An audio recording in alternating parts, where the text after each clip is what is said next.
I'd like to welcome you to today's presentation on exploring codependency from a developmental perspective. I'm your host, Dr. Dawn-Elise Snipes. Today, we're going to explore environments which might lead to the development of codependent behavior, examine the similarities between codependency, CPTSD, and what we diagnose in the DSM-5-TR as BPD, explore possible common underlying attachment and trauma issues, and identify strategies to help people with these diagnoses start addressing their trauma, insecure attachment, and develop healthier relationship behaviors. Codependency, at its very core, is a relationship pattern in which one person's thoughts, feelings, and behaviors are directly influenced by another person's thoughts, feelings, and behaviors. And I am going to use the term today, dysfunctional other and person with codependency. Not all of my language is going to be person first today, but I will try. I will do my best. Dysfunctional others. These are people who have other issues going on. Maybe they are struggling with bipolar or schizophrenia or addiction issues, obviously. Dysfunctional others often have underlying mental health issues or addiction issues that the person with codependency is trying to help them with, rescue them from, protect them from. Codependent behavior enables the dysfunctional other's behaviors and prevents the dysfunctional other from experiencing natural consequences. We need to experience natural consequences. When you put your hand on a hot stove, I'm not suggesting it, but when somebody touches something hot, they pull their hand back. The natural consequence is it burns, it hurts. They're going to pull their hand back. If for some reason they were prevented from feeling that, what would happen to their skin? Natural consequences guide our behavior in daily life. And when we are shielded from them, then there is no punishment for dysfunctional behaviors. People who develop codependent behavior often have a core fear of abandonment and will often subconsciously seek out relationships with dysfunctional others. Why? Well, there's a lot of reasons. Two main reasons is maybe they have been in relationships with dysfunctional others, and that's what they know. That's where they feel comfortable. They don't know what a healthy relationship feels like. Or they may be getting into those relationships in order to ensure that they are needed to prevent abandonment, because in prior relationships, they were emotionally or physically abandoned in some way. And it's important to remember that all of our experiences from the time we're born until the present moment are cataloged, if you will, in what I call our experiential vault and the hypothalamus. And our experiential vault is consulted every time we are in a similar situation, and it tells us, based on prior experiences, what we might expect. Now, notice I said what we might expect. It's not necessarily based on the facts in this context at this time, or FitCat. It is based on prior experiences, and it's sort of a shorthand. And with people with codependency, they are expecting and sometimes creating a self-fulfilling prophecy when it comes to relationships. They're expecting behaviors out of others that they have experienced in the past. Important points. Codependency can develop at any time in any relationship, with any intense relationship, I should have said. It's not something that only develops if you grow up in a chaotic household or if you're exposed to adverse childhood experiences. Maybe you had a swell childhood, and then you get married and you're in a relationship with somebody, and all of a sudden they start developing schizophrenia, major depressive disorder, or addiction. And at that point, you want to help. And Codependency can be very insidious in the way that it slowly, gradually develops. The person with codependency, their boundaries are very slowly eroded. Let's take a look at 3 different sort of case studies. And I'm going to go through these quickly, but I want you to see there are different paths to codependency. Sally and Tom's relationship was great until they got into a car accident while Sally was driving and Tom got hurt and then he got hooked on pain pills. The more dependent Tom became on the pills, the less tolerant he was of anything or anyone that stood between him and them.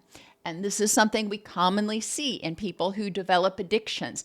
That addiction is their lifeline in some way. It is numbing pain in some way that they can't figure out another way to deal with.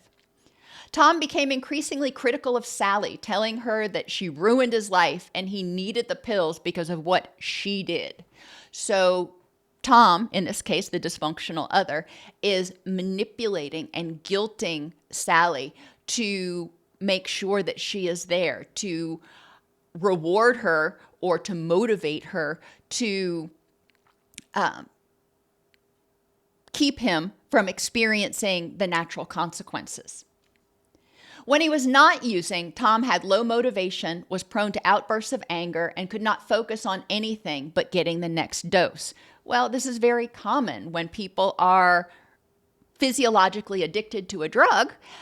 When they don't have enough of it in their system, their dopamine is low, and they tend to be more irritable, have more problems with focus, etc. This is not surprising. To keep the peace, Sally often walked on eggshells, trying to anticipate Tom's every need and subconsciously trying to get his forgiveness and get the old Tom back. If I just do this, if I do this a little bit better, if I wouldn't have done that, then things would be fine. So Sally starts taking on the responsibility for Tom's condition. And Tom is not, at this point, even engaged in trying to recover fully. And you notice I have walked on eggshells bolded and italicized. That's a term we commonly use when we're talking about people with borderline personality traits. However, the same sorts of behaviors that cause people to walk on eggshells that we see in borderline personality, we also see in complex post-traumatic stress and codependency. Because people who develop codependency, it will be my thesis throughout most of this presentation, have experienced complex post-traumatic stress. They were in a threatening situation that they felt unable to get out of. But I'm getting ahead of myself. Anyhow, so Sally feels guilty, and she feels like it's her responsibility to fix Tom. So she becomes a fixer. She learned it wasn't safe to say no. She started to believe Tom's thoughts, feelings, and physical pain were all her fault, and he was incapable of taking steps to fix himself, especially without her help. So now she is trying to fix someone else. And as therapists, we all know that that's not possible. People have to make their own changes. People have to be willing to change themselves. We can support them in their change, but they have to be willing to change themselves. Okay, so that is somebody who had a good childhood, we're going to assume, but then a critical occurrence happened, and then there was a change in the relationship. So codependency for them developed later in life. The non-existent caregiver. When Jamie was born, her father Gerald was already addicted to alcohol. Jamie's mother, Sarah, did her best to keep peace around the house by making sure that Gerald's every need was met, and Jamie didn't cause him extra stress. And you know how hard that is when there's little kids around. Again, walking on eggshells, trying to keep the peace, trying to hold it together. But the focus is not on what do the kids need. The focus is on what does Gerald need so he won't lose his temper, so he won't have a fit. When he would get triggered, Gerald would either drink until he passed out or go out drinking and not come home for days at a time. Jamie's mother would be frantic and at the same time angry at Jamie for making Gerald upset. Maybe it was directly intentional, maybe it was subconscious, but her mother would get angry at her. If you wouldn't have made so much noise, Daddy wouldn't have gotten upset and left. Sarah's behaviors taught Jamie that the only thing that mattered was keeping Gerald pacified. What you want doesn't matter right now. I need to tend to your father, the grown-up, and you, the child, you're on your own. Sarah also controlled every aspect of Jamie's life to put on the appearance of a perfect family and ensure Jamie did not start using. Sarah is attending to Gerald, trying to keep the peace, trying to hold everything together as much as she can. And while she ignores a lot of Jamie's needs, there's another part of her that's also trying to control Jamie to make sure she doesn't get in trouble and to make sure she does everything she needs to keep Gerald pacified. So there's a lot of enmeshment here where Sarah is telling Jamie how to think, how to feel, what to do, etc. Jamie learns that her thoughts, wants, needs, and feelings are not important. Jamie grew up believing she was incapable of self-care, which made her terrified of abandonment, chronically stressed, and less able to engage executive functions to process, problem solve, or learn. When people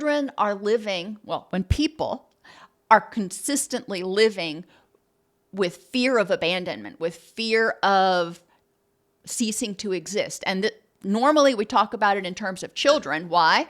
Because children can't pay the rent. Children can't go grocery shopping. Children can't hold a job. So if their caregiver abandons them, they're screwed. An adult, if they're abandoned, yes, it hurts. It stinks. However, an adult is empowered to do more things. So for a child, when they experience insecurity and fear of rejection, it becomes much more threatening. And when they're growing up in that environment and they start thinking, well, if I can't count on my caregivers, who can I count on? Well, nobody. Then they start fearing abandonment. And they're going to repeat that pattern because why? In their experiential vault, their prior experiences with people who were supposed to support them and keep them safe, not so much. Now they expect that from other people. When we expect people to let us down, to abandon us, to not be there, it's stressful. When we're stressed, our brain diverts blood sugar to fight or flight and away from our thinking mind, which means we have more difficulty processing what's going on in the moment based on this context at this time, and we're on autopilot based on prior experiences. All right, the final example, chaos in the family. Tommy was born to parents who loved him very much, but Tommy's mom, Julia, had a history of major depressive disorder and developed postpartum depression soon after giving birth. I'll give you a hint. Julia never develops an addiction. Codependency can develop as a result of any exposure, especially mental health and substance use issues in the family. Julia's major depressive disorder, postpartum depression, was severe, often leaving her unable to get out of bed. Julia's husband, Ralph, stepped up and did everything, not just immediately after Tommy was born, but henceforth and forevermore. Ralph urged Julia to talk with the doctor or go to therapy, but she always made excuses, and Ralph let her make those excuses. Ralph continued to work full-time and take care of not only Tommy, but also Julia, making sure that all of her needs were met, not empowering her to do the things for herself that she could do for herself. And I understand when you are in the throes of a major depressive disorder, just getting out of bed, taking a shower, and getting dressed can feel completely overwhelming. However, it's important that if you can, you do. Growing up, Tommy often faded into the background as Ralph was focused on caring for Julia, making sure he was bringing her food in bed, making sure that he was doing her laundry. Although he had his biological needs met most of the time. He had a roof over his head, he had food in his belly, and we're going to assume he had medical care most of the time. He failed to develop a secure attachment with either caregiver. When secure attachment is lacking, what happens? Well, the characteristics of secure attachment are cares, consistency, attentiveness, responsiveness, encouragement, and safety. When caregivers are not consistent, children don't know what to expect. That's anxiety provoking. And children don't learn how to be consistent. They just, it's kind of a crapshoot every day. That's stressful. When caregivers are not attentive proactively, they don't want to spend, or they don't take time to spend positive time with the child starts to learn that, hey, maybe I'm not worthy. Maybe nobody wants to spend time with me. So their self-esteem takes a hit, which starts to contribute to fear of abandonment. When their caregivers are not responsive, they don't learn how to identify emotions. They don't learn how to downregulate. They don't learn how to explore what's going on and the options that are available. They don't learn how to take action and try to solve the problem. They don't learn communication skills. They don't learn boundaries. There's a lot they don't learn when their caregivers are completely disengaged. When they don't have encouragement, they don't learn what they can do. Frustration tolerance becomes very small, and their belief in themselves to keep themselves safe becomes very weak because they're not doing it. They're not encouraged to do anything. They're encouraged to sit down and shut up. And safety is lacking in these families, in particular in Tommy's family. That sense of unconditional positive regard, nobody's giving it to Tommy. They don't even notice Tommy. He's fading into the background. And therefore the child, Tommy in this case, may feel like if I disappeared, nobody would notice. Nobody would care. If I have a problem, who's going to help me? Tommy often got in trouble when he would make too much noise or irritate Julia. And Tommy, the child, began to feel responsible for her mental state. When she would get upset, he would start to apologize to her. I'm sorry I made you upset, Mommy. I'm sorry I made too much noise. I'm a bad boy. Tommy grew up feeling unsupported and unsafe. He learned the only way to survive was by assisting his dad in catering to Julia's every need. How do you think Tommy is going to act and interact in future relationships? Good chance he's going to repeat this because this is what he knows. The primary requirements for codependency: a dysfunctional other, someone who has a need that to be protected, to be cared for, they have a need, and a significant other that wants to help or fix the dysfunctional other. Those are the two primary requirements. The dysfunctional other, the significant other may want to help or fix out of a sense of guilt. They feel responsible for what happened to the dysfunctional other. They feel responsible for that person's depression or addiction or whatever it is. They may want to help or fix the other person because they fear abandonment or loss. We've been married for 20 years. You develop this addiction. I can't imagine my life without you. I'm going to do whatever I need to do in order to try to hold this together. Or they may engage in these behaviors out of prior learning. This is what they've always known. They've always been in a relationship where someone has had dysfunctional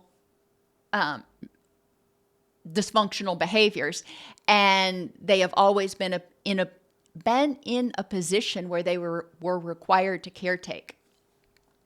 A child is not necessary for codependency, but it is important to recognize that when a child is introduced into this dysfunctional system, they will often learn these behaviors and perpetuate them in their future relationships, because we learn what we live. And if a child doesn't know anything else, they're not going to recognize that, hey, maybe this isn't healthy. The production facility, where does all this come from?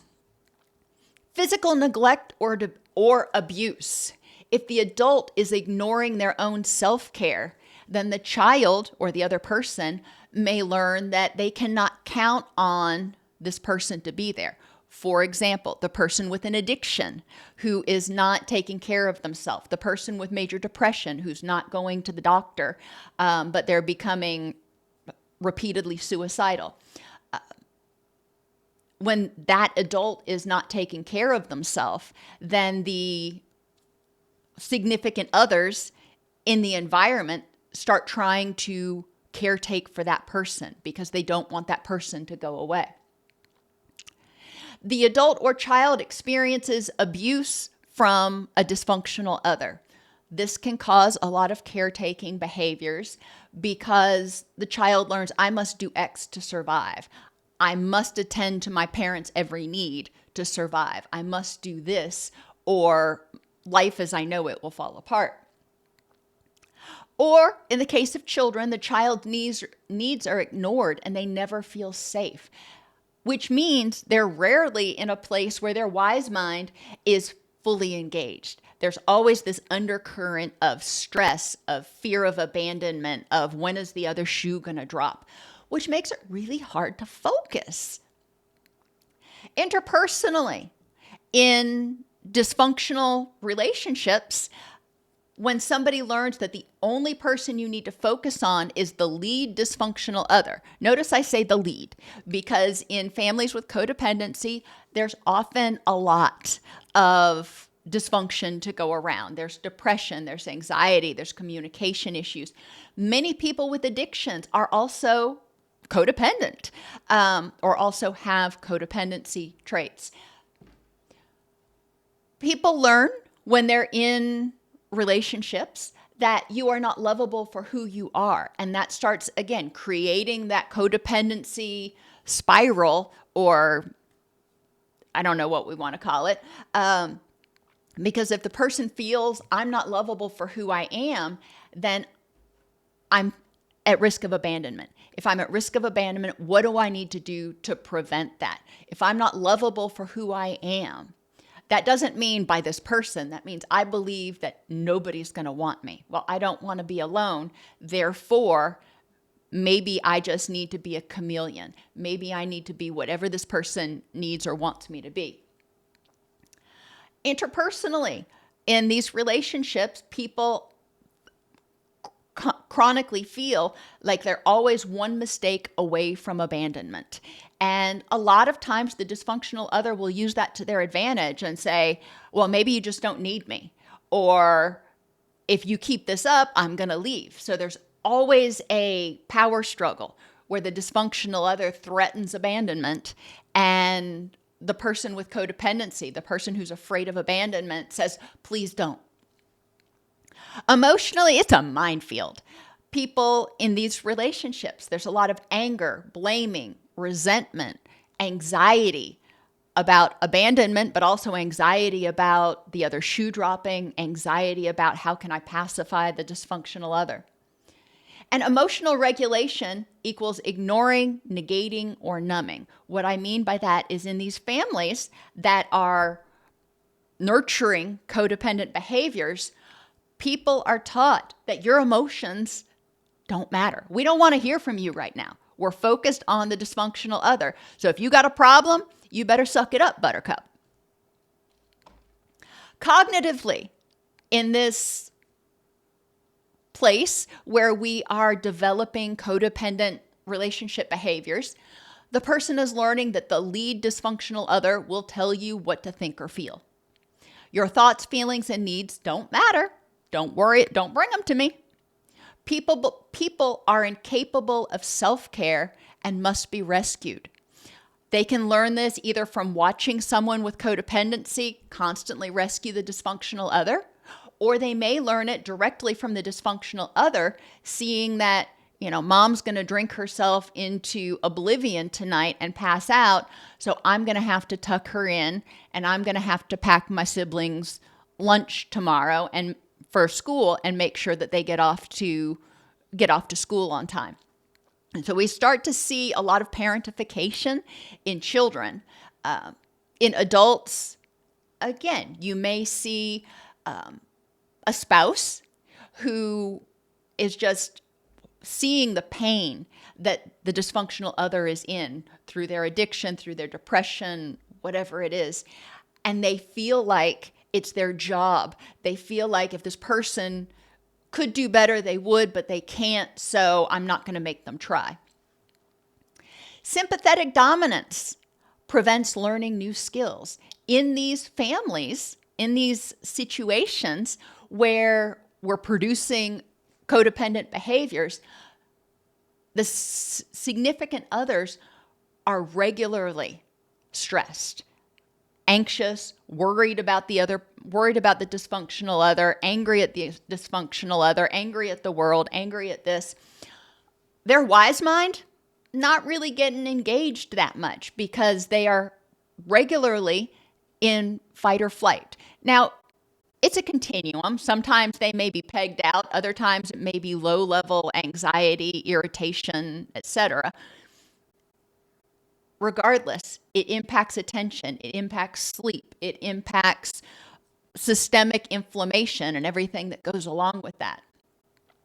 What we see in these production facilities are relationships that are characterized by inconsistency, inattention, unresponsiveness to everybody except for the dysfunctional other, lacking encouragement, and unsafe. So everybody but the dysfunctional other experiences insecure attachment. The dysfunctional other is getting their needs catered to in a lot of ways. Now, they may have to take some flack for it. The person with codependency does have a lot of anger and resentment, and that may come out. But by gosh golly gee, they are going to make sure to protect the dysfunctional other from the consequences. I'll bail you out of jail. You're going to get an earful on the way home, but I'll bail you out of jail so we make sure that you're not too uncomfortable. Let's think about how this production facility can result in an unstable sense of self. We've already talked about sympathetic dominance. How can this production facility strip people of an awareness of who they are, what they like, what their thoughts, feelings, and needs are? Well, you shut it down often enough, it's going to get disconnected. Children may not have ever even been taught to identify their thoughts, feelings, and needs, or their wants and their desires. That may not be something that comes up in a dysfunctional family. When we have an unstable sense of self, we're not sure who we are, and how can we be sure that we're going to be liked or loved or whatever if we don't know who we are? We don't even know whether we like or love ourselves. We're focused on everybody else. A lot of times, because of the lack of attentiveness and consistency, the person develops a low self-worth. They don't feel like they deserve to be loved. They don't feel like they deserve to be happy. This person over here is suffering. It's my fault. I don't deserve this. They may alternate between the need to control and the need to be controlled, which a lot of people find, curious. But the person behavior is communication, and the person with codependency wants to control what's going on. At the same time, since they have an unstable sense of self and they're desperately afraid of abandonment, they need the dysfunctional other to tell them what to do. What is it that you need? And I'm going to try to control you to keep you safe, but you need to tell me what you need so you won't abandon me. Which leads to intense, unstable relationships, emotional dysregulation, Mood disorders and addictive behaviors. Just thinking about these scenarios that we're talking about, how would your mood be? Would you feel helpless and hopeless and depressed? Would you feel anxious? Would you feel grief-stricken? How would you feel? My guess is happy and curious don't rank. We also see the development of addictive behaviors. Whether or not the dysfunctional other has an addiction is irrelevant. Addictions often develop as a way to numb or get a break from distress when nothing else seems to be working. The addictive behaviors may be substances, they may be porn, they may be sex, they may be shopping, but gaming, we do see those start to emerge when people aren't able to manage their own feelings or manage their distress. They start looking for some way to get a break. We may see regressive coping strategies. And this is especially true for people who grew up in dysfunctional environments. Many times they haven't learned healthy, more mature coping strategies. So when they are pushed to stress, their inner child comes out and they may pout, withdraw, throw tantrums. It's like that's the only thing that they've ever known. Nobody's taught them any other coping strategies, or the more mature coping strategies they have kind of disappear when they can't think clearly, when they can't engage their wise mind and think, okay, what should I do in this situation? They use more regressive, reactive, externalizing coping mechanisms. Impulsive or self-destructive behavior can also be seen in people who are growing up in these chaotic environments. They want it to stop. What can I do? So let's take a brief look at the three of these things. In the left column, we have codependency. In the right column, we have borderline personality. And in the middle, we have the characteristics of complex post-traumatic stress.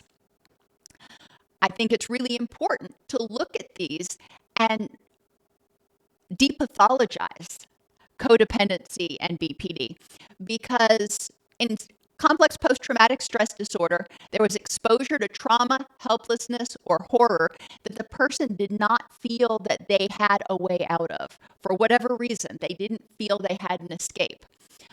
In codependency, what is this exposure? This is that dysfunctional relationship where there is someone who is threatening to abandon them. There is someone they feel responsible for, and they can't control and they can't prevent this person from potentially doing something that could harm themselves. I mean, when you see a loved one who is suicidal, when you see a loved one who is addicted, it's heart-wrenching, and it can feel terrifying if the person feels that they can't live without that other person. So, yeah, I think people who develop codependency, who grew up in that production factory, were exposed to trauma, helplessness, and horror a lot of times.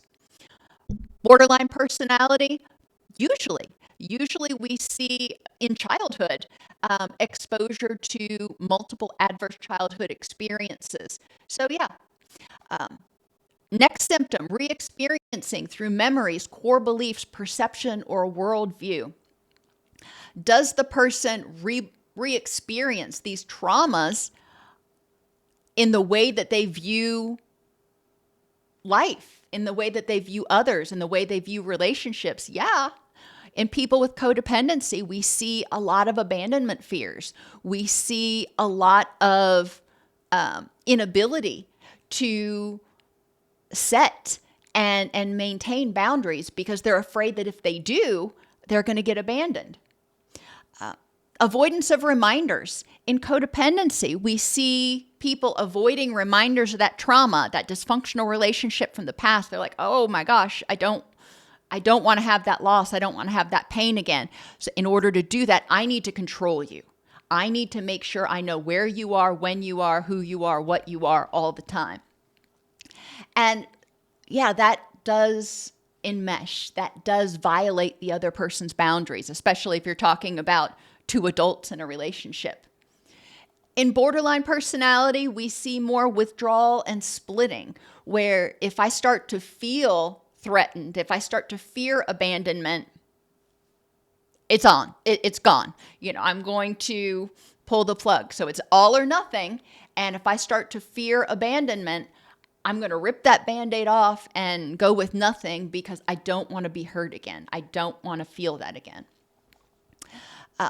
Hypervigilance. Yeah, we see it in codependency. The codependent is walking on eggshells. See it in borderline. Severe emotional dysregulation.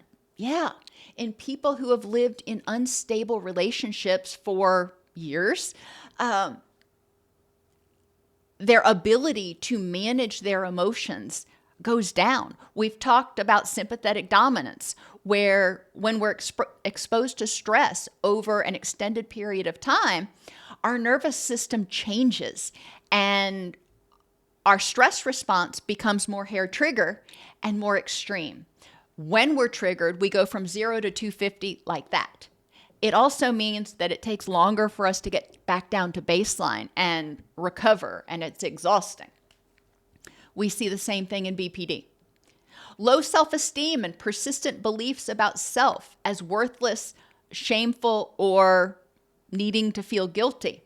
Yeah, in people with codependency, there's this constant fear of abandonment, which often centers around people not feeling like they're worthy of love, like feeling like they can trust anyone to love them enough to stay. And persistent difficulty in sustaining relationships and intimacy. Well, when you got a lot of emotional dysregulation, you're hypervigilant, you're trampling all over their boundaries, you don't feel worthy of love, and, some of the other stuff, yeah, it's going to be difficult to sustain relationships and intimacy because when you start getting intimate with somebody emotionally, mentally, physically, it can feel threatening. It can feel like, oh, I'm getting too close. I don't want to go there because it's going to hurt. Likewise, when people get into relationships and they start feeling vulnerable, it can trigger these behaviors to, ramp up because now I feel vulnerable. I've shown you parts of myself that I haven't shown other people. I don't want you to leave me. I can't take it if you abandon me. So what do we do? Create safety. Easier said than done. Encouraging people to explore, how is the present safe? The past, it was a hot mess in some or all of your relationships. We can talk about that later, but let's talk about now. Let's talk about the present. In this context, at this time, how is the present safe? How are you safe and able to take care of yourself when maybe in the past other people couldn't or wouldn't? How are you safe? How is this different from the past? In the past, maybe there was no food in the fridge and you couldn't go shopping. Now you can go shopping. In the past, maybe you had to walk on eggshells because if you made too much noise or didn't do the right thing, the dysfunctional other would just blow a gasket. How is the present different from that? What strengths, resources, and abilities do you have now that can help you stay safe? What friends, what abilities? And this includes you have your own job, you have your own house, you have, maybe they're living with a dysfunctional other right now and they're trying to figure out, how do I heal? What options do they have for creating safety? And help them develop emotion and trauma identification skills. In a lot of people with codependency, living in their own head is freaking terrifying. They may not have ever learned to identify emotions, to label emotions, to recognize early warning signs. So by the time they notice that they're angry or they're terrified, they're way over here. They don't notice the early warning signs. Encouraging them to explore gradually, one emotion at a time. What does this emotion feel like to you? What are your early warning signs? When you feel this emotion, what are your urges and how do you cope? You can have them keep a log of how they felt that emotion throughout the week and discuss it. You can have them imagine a time when they felt whatever the emotion is. There are a lot of different ways you can do this, but it's important that they start recognizing the early warning signs. When you feel this emotion, does it trigger particular memories or images from your past? And this is a key to identifying that trauma. When I feel anxious, it reminds me of, okay, so how can we differentiate the past from the present? Help people develop distress tolerance and down-regulation skills. Mnemonic is tags, thoughts, activities, guided imagery, and sensations. Thoughts that are distress tolerant, instead of I can't do this or I'm not safe, saying something like this is not the past, I am stronger, I am capable, I can handle it. Whatever they believe, repeating mantras to yourself that you don't believe, no matter how many times you repeat them, they're really not going to sink in. So the person needs to believe the distress tolerant thoughts. Engage in deep breathing, anything that slows their breathing, singing loudly, blowing bubbles, blowing balloons, square breathing, whatever works for them. Guided imagery, encourage them to envision a safe place or a superhero that's protecting them, a bubble or a fortress around them that can protect them from whatever it is. And sensations, bilateral stimulation. When people hug themselves, that can help them focus on, for example, if they're tapping their arms, they can focus on what that feels like, which helps them down-regulate. I'm focusing on this. I'm not focusing on whatever I'm distressed about at the moment. And help them become more mindful, turning off autopilot to recognize early warning signs of distressful emotions. Anticipate triggers or vulnerabilities. Thinking about your day in the morning, what things might trigger your anxiety and what can you do about them? Having a plan helps people feel more empowered.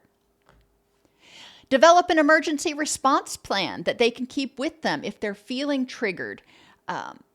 Encourage them to begin logging target behaviors, whatever that is for them. What are the most problematic symptoms of codependency for you? And let's talk about keeping track of those. Can be dysregulation, splitting, hyper-control, etc. Have them monitor the frequency, intensity, duration, what triggered it, and if they addressed it, what tools they tried to use.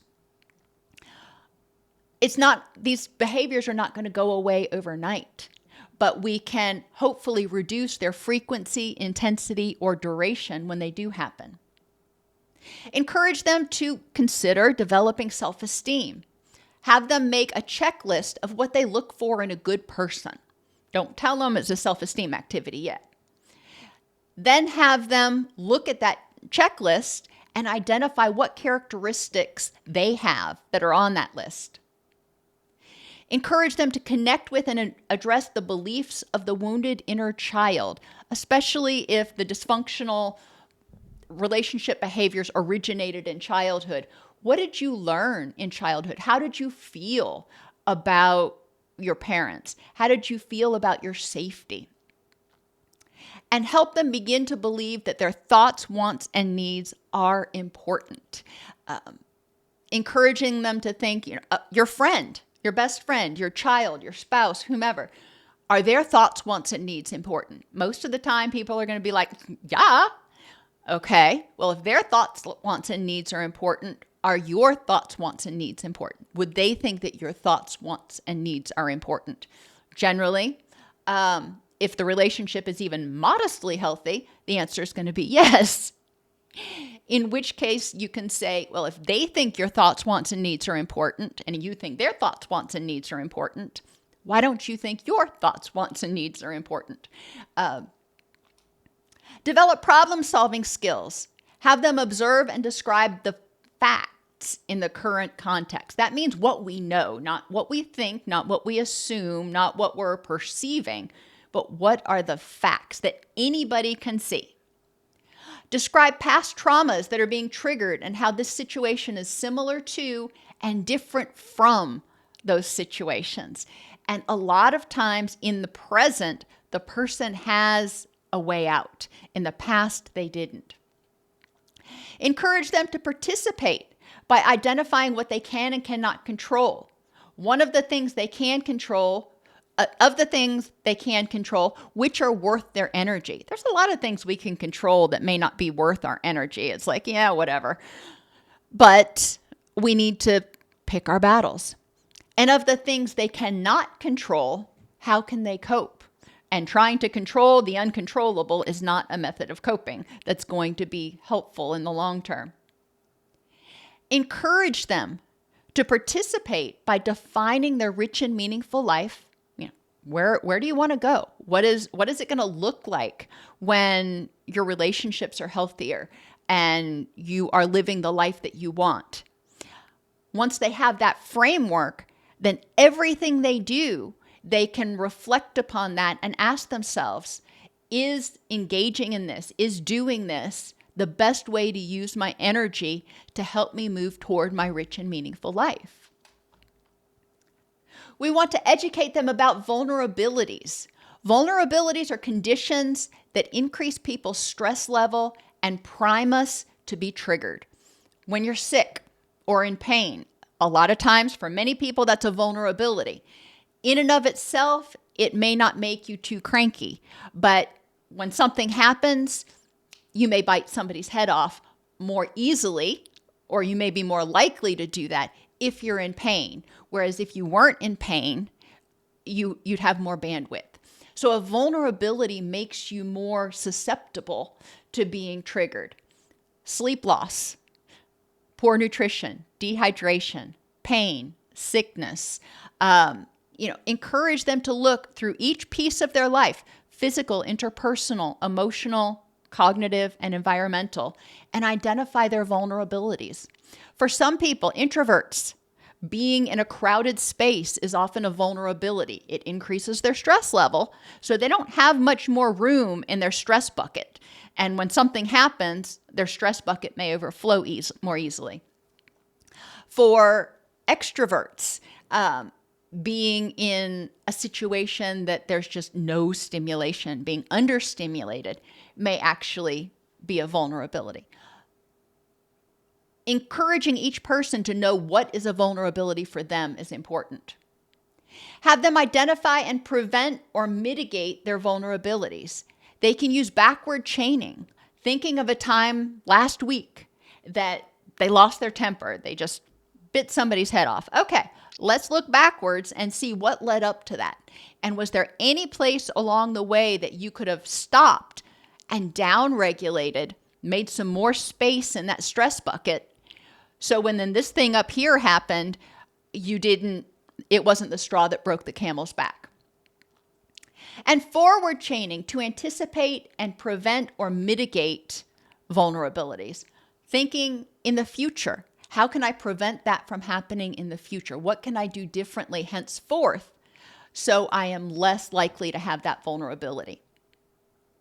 Encourage them to develop secure attachment with self. Encourage them to be consistently aware of their needs and respond in the same way. What's okay for them to do on Tuesday is okay for them to do on Friday. If it was okay to,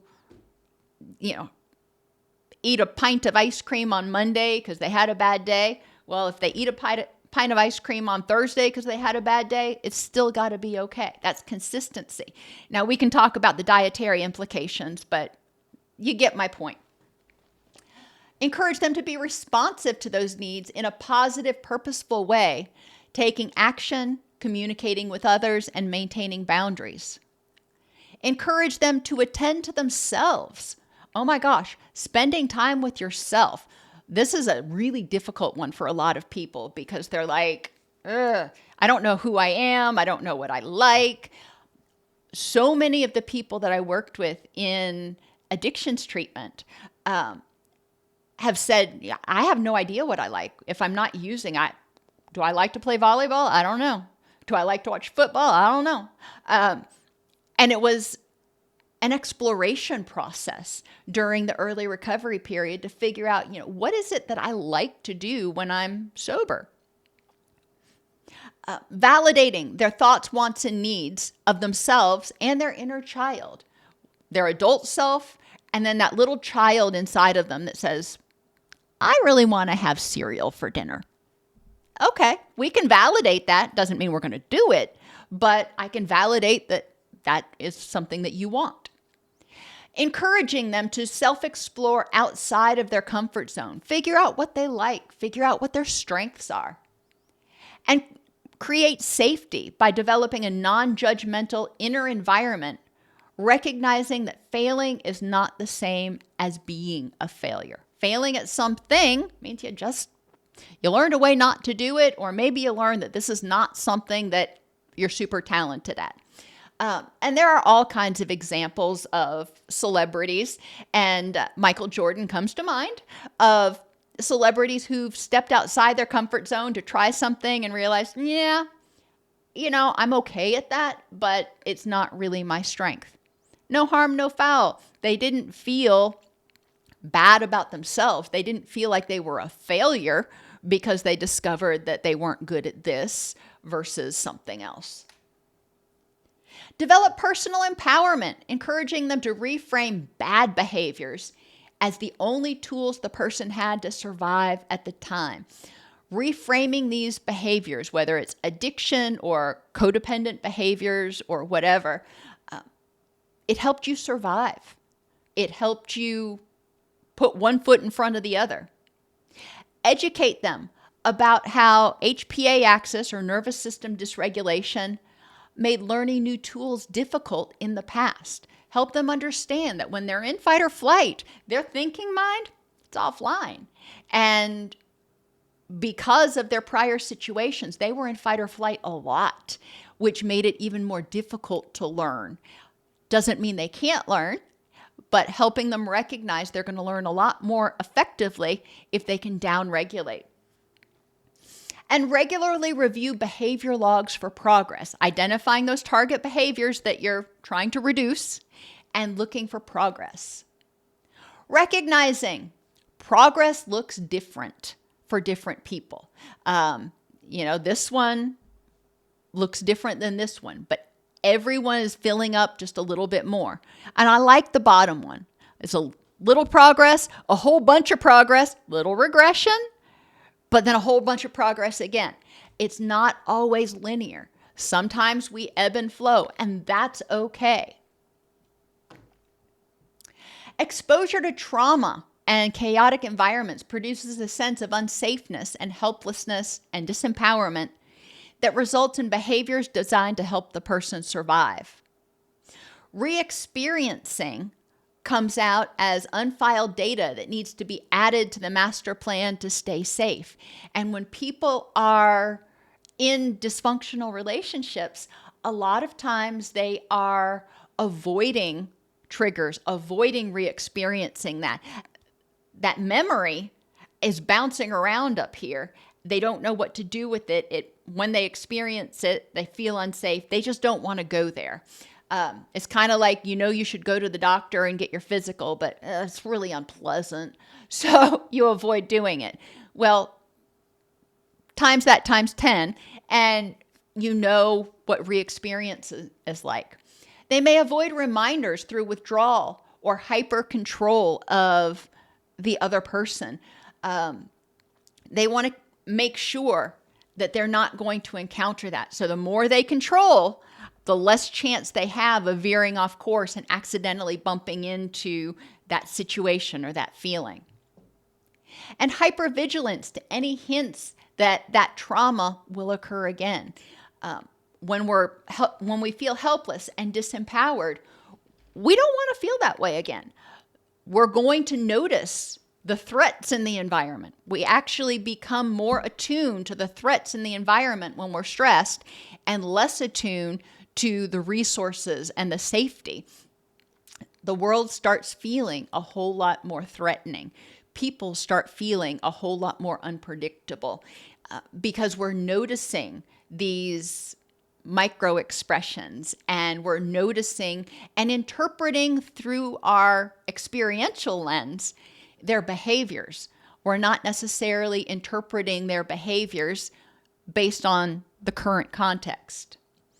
And we see severe emotional dysregulation due to chronic stress from feeling unsafe. People who are exposed to chronic stress also have low self-esteem and guilt and persistent beliefs about self as worthless, internalized from a neglectful or abusive environment. Notice I didn't say caregiver, because again, this can happen in any significant relationship. And they have persistent difficulty in sustaining relationships and intimacy due to lack of experience with anybody being consistent, responsive, and safe, which is why we start encouraging them to develop consistent, responsive, safe relationships with themselves first, and exploring what consistency looks like in anyone in their life who is consistent, starting to try to notice those behaviors. Are there any questions?